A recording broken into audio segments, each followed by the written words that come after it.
This is supposed to be muted. Why is it not muted?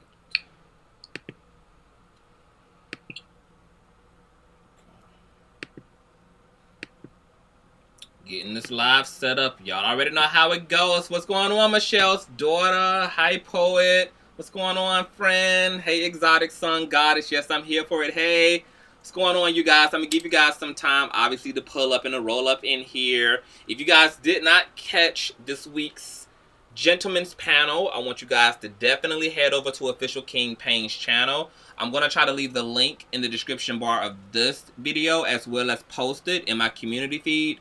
So you guys can go check that out. We had a great conversation. We talked about the Democratic Virtual Convention. We talked about that WAP video. You know, Cardi B and Megan Thee Stallion just went #1. Congratulations to those ladies, okay? But you know, that video stirred up a lot of controversy. So them conversations always get litty because you guys know I am here for pussy power and female liberation all day long. I don't care in what way a woman is liberating herself.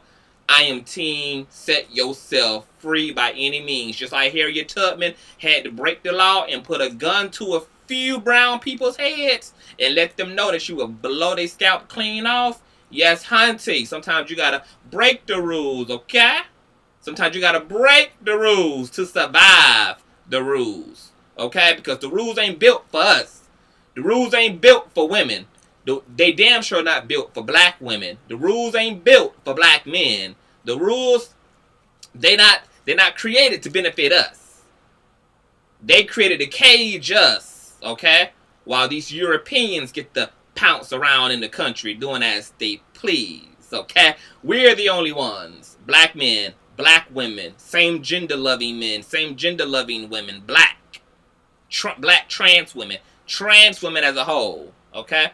We're the only ones who get to be held to the fullest extent of the law around these parts, okay? So when I see women doing their thing, I am here for it. Hey, Miss Pretty, thank you so much. Hey, Cherry. Hey, Jonathan. What's going on, Mika Money? I haven't seen you in a long time, girl. I'm gonna have to unranch you. You've been neglecting the kingdom. You've been neglecting the kingdom around here. Hey, Quiet Place. What's going on, boo? I don't want to keep you guys here long. I thought it was just very fascinating and very telling that we just had this conversation last night.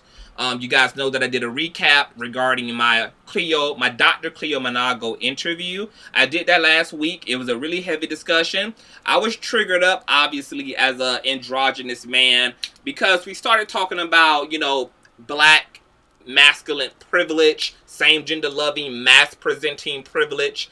And, you know, it was hard to talk to a man who didn't seem to want to acknowledge the reality of his own privilege.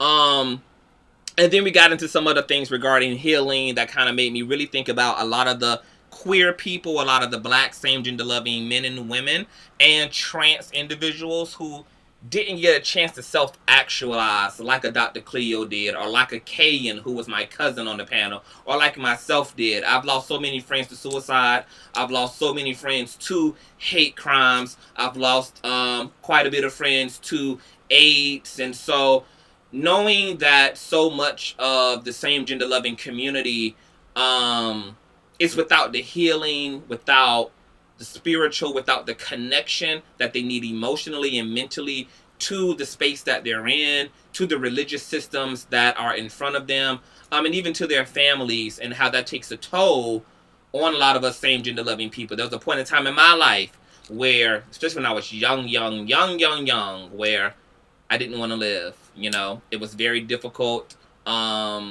Not being able to speak to people. You didn't know who you could speak to about your sexuality and about what was going on with you. Then you had the Christian faith really reinforcing the idea of condemnation. You didn't want to open up to your pastor because you felt like all he would do is judge you.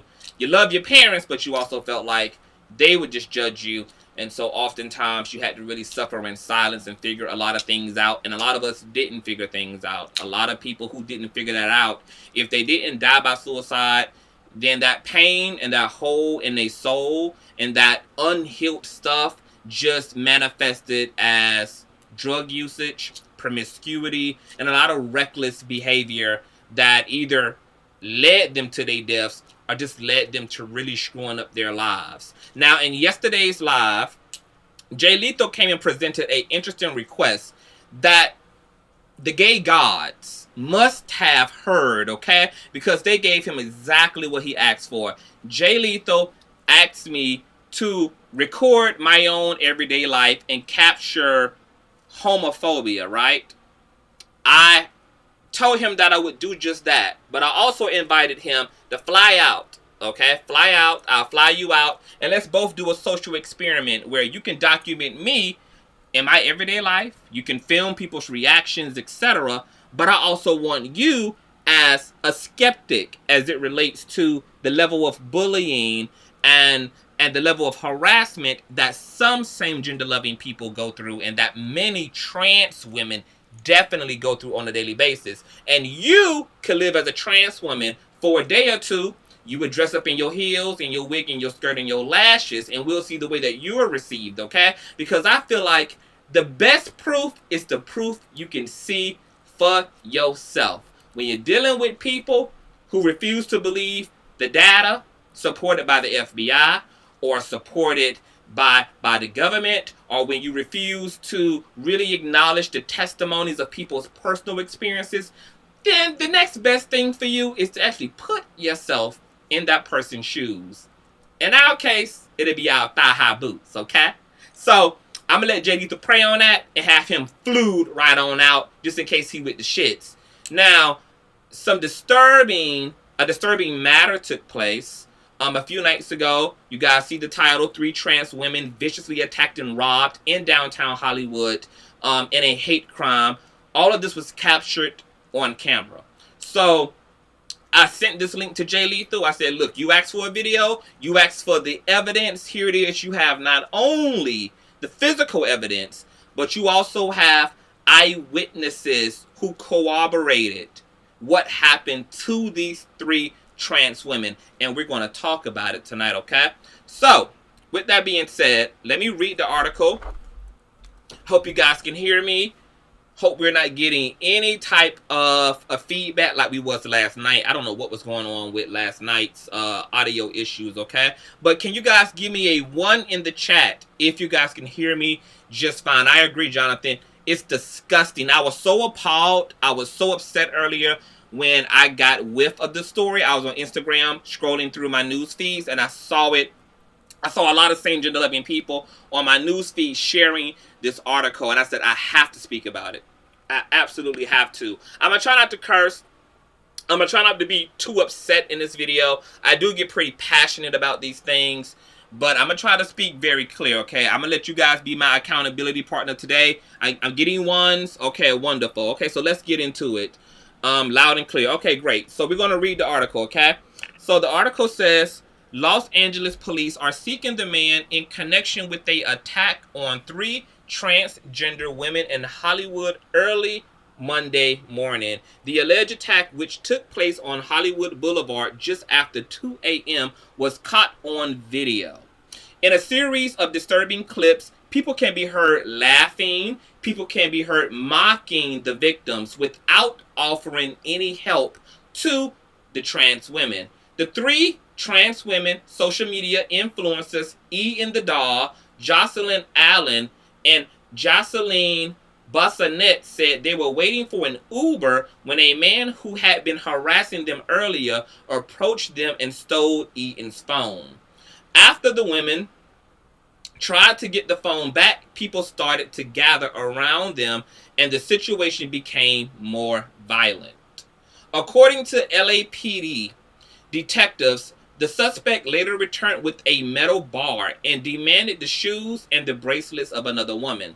The man had approached me with a crowbar and he's like, give me your shoes, give me your bracelet, Allen told ABC7.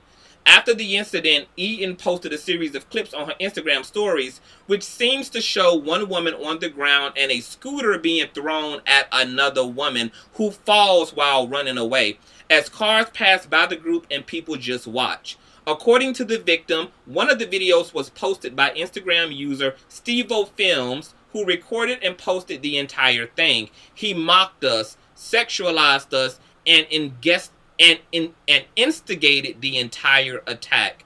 I was robbed, attacked, and jumped in Hollywood last night, Eaton wrote on Instagram shortly after the incident. She said she was very lucky, but that her two friends were severely hurt.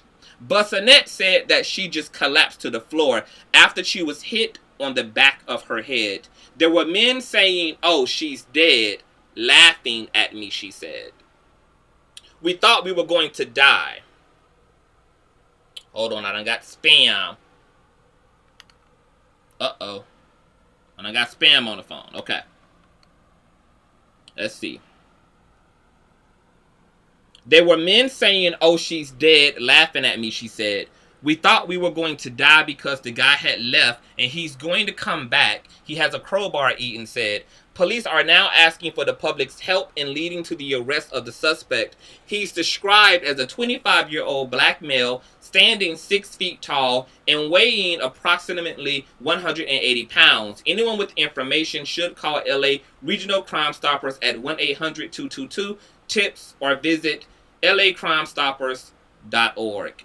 This story is circulating all around the internet. The women have came forward in interviews. They've given more details about their attack. This was a mob attack. One of the women, as you heard, had a whole entire scooter bike thrown at her. Another woman was hit in the back of the head by a bottle. Okay? In some of the interviews that I saw the transcript of, one of the trans women said that after her friends had tried to run away, the suspect grabbed her and told her that if I find out that you are in fact trans, I'm going to kill you. And then basically held her captive as he made her help him to find her other friends because he was going to kill them too. Now, in another interview, the women said that initially they had went into a convenience store and the suspect had followed them into the store. He started making small talk with them. They started making small talk with him. And he said, "You know what? Get what y'all need and it's on me. I'll pay for it." So they went to the register to pay for the food and the man refused to pay for the items and he left. After they had paid for their items and then went back out into the streets, that's when they were reapproached by the suspect. He had stolen one of the women's phones. Then he came back with a metal crowbar and started threatening to hit the women. Now, about everything in this situation is a worst case fucking scenario. This was a total fucking nightmare. Because not only do you have a suspect who is berating, harassing, and threatening these trans women with violence, but now you have other people joining in. You have, I don't know whether these other suspects were his friends. I don't know if this guy was a part of a pack. I'm not sure what the details are, but you had different people participating in this mob attack against these trans women. One person threw a whole motor scooter at the woman. Somebody else was throwing bottles, okay?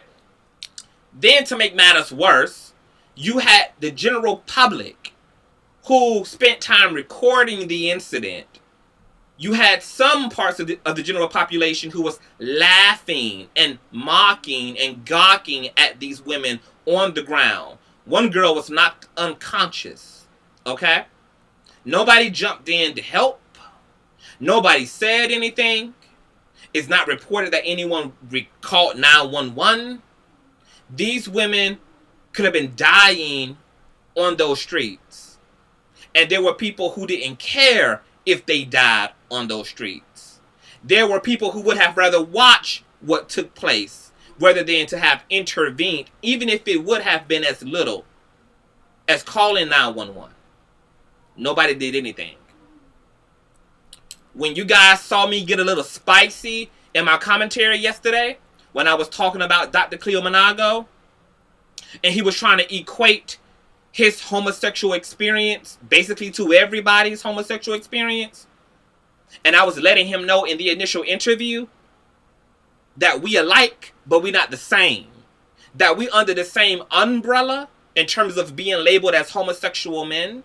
as same-sex attracted men, as same-gender loving men, but that's about all that we have in common. Because based upon the way we all individually show up as same-gender loving people or as trans people is going to determine the way your environment interacts with you, which is why I also took issue with Dr. Cleo Monago's comment when he basically said, oh, I don't even have these problems at this point in time in my life because I walk with the energy and a confidence in myself that niggas don't even approach me like that no more.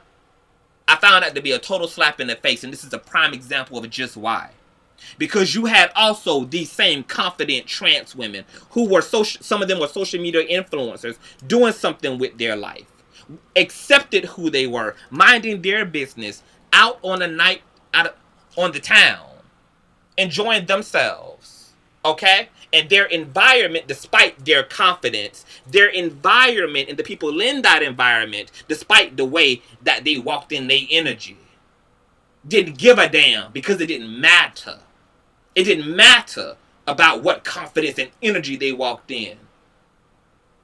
Okay? When has someone's confidence and energy ever kept them from getting their ass whooped?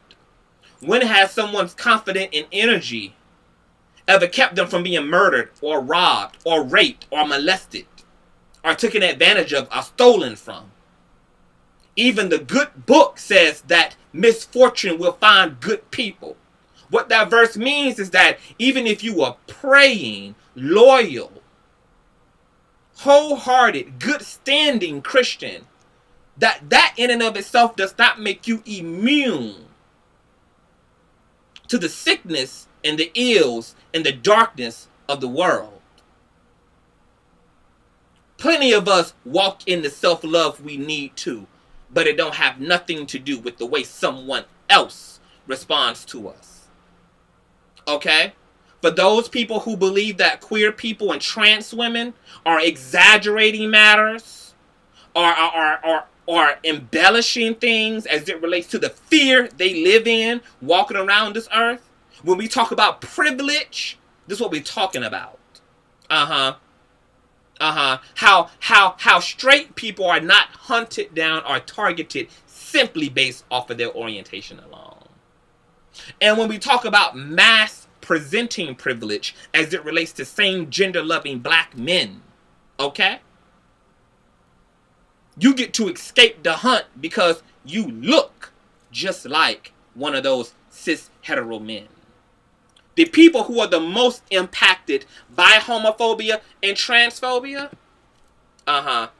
would be those men who assimilate to a femininity and would be trans women themselves, whose whole identity completely disrupts the patriarchal system. Because remember, when we talked about patriarchy last night, the idea of patriarchy, is that it's a gift and a pride to be a man. So any man who want to be gay and bend over, how offensive. Any man who wants to be a woman, what the fuck? And when Cleo Monago, and I'm going to have to use my same gender loving brother a lot because, like I said in my community feed, there was a lot of shit I didn't agree with. And this manifestation here is exactly why I had to turn up my eye, raise my eyebrow, get a little knuck and buck at certain points in that commentary. Because I know the reality. See, those like Dr. Cleo live in some fantasy, and oftentimes their masculine presenting privilege blurs them and allows them to think that we're all afforded the opportunity to just simply do the right thing, treat people well, and all will be well for gay folk. Nobody's trying to get in the way of gay folk. Well, clearly, that couldn't be the case. And this ain't been the only example and piece of evidence in which trans women have been treated as being disposable. Because if you remember, a few months ago, there was a video that went viral where a trans woman and her male partner were having a domestic dispute outside. A group of black men walked up on her, or walked up on them.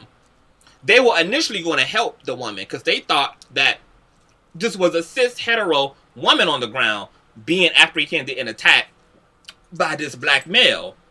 When they got closer up on her and saw that she was indeed a trans woman, you could hear them in the video saying, oh hell no, dog. Oh hell no, man, that's a man, dog. These faggots. They started mocking, hurling out slurs to the couple. And do you know what they did? They walked on about their business. They didn't care whether that woman would have lost her damn life. That domestic dispute could have been completely fatal for that trans woman. But because those men decided that her transness was not valuable to them, it wasn't valuable to the community, then it meant that she could be disposed of. Because the real messed up, dark, insidious thing about othering people, whether you're doing that through the guise of the Bible, oh, the Bible says that a man shall not dress in effeminate clothing, or that a woman should not dress in a man's clothing, or a man shall not lie with man. See, all of that sounds cute until in all reality you realize that those things are brainwashing, really disturb people into looking at other people as freaks, as abomination. And when you begin to narrate a group of people and put fear around them, narrate the fear, these people are to be feared, what you get is people who will lose no sleep and have no conscience about disposing of those group of people. Isn't this what we're talking about right now too, as a black community at the height of racism in the country? That white media always depicts black men as dangerous and violent. And don't you see, black men and black women in the black community, we get upset at the stigmatizing, right? The stigmatizing. And because we're narrated as needing to be feared because we're black, guess what white people then decide they can do as a result of being afraid? They can Karen us. They can Amy us. Or worse, in Ahmaud Arbery's case, they can completely do what? Dispose of us.